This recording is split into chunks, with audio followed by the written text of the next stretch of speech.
ต้อนรับด้วยนะครับโดยเฉพาะนะครับผู้ใหญ่ของทางจังหวัด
ซึ่งเราจะมีการ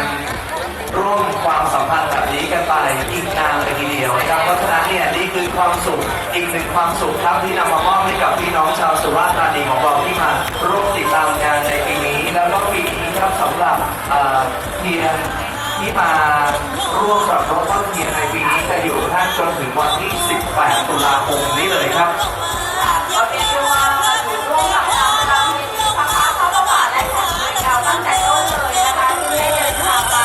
ล่วงหน้าเป็นเดือนเลยนะคะถึงแม้ว่าทางการชมโภคภัยก็ตามค่ะแต่มาด้วยความศรัทธาที่ยิ่งใหญ่แล้วก็อยากที่จะ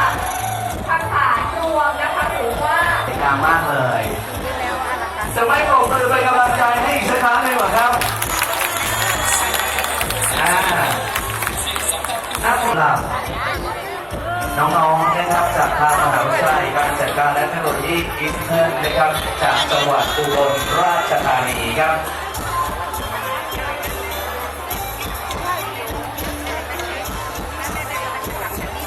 สำหรับใครครับที่อยากจะมีเพื่อนเป็นนะครับที่ใช้ในเทศกาลเข้าพรรษาที่จังหวัดสุราษฎร์ธานีครับรูปแบบสำหรับต้นเทียนนะครับที่มีการออกแบบในเรื่อง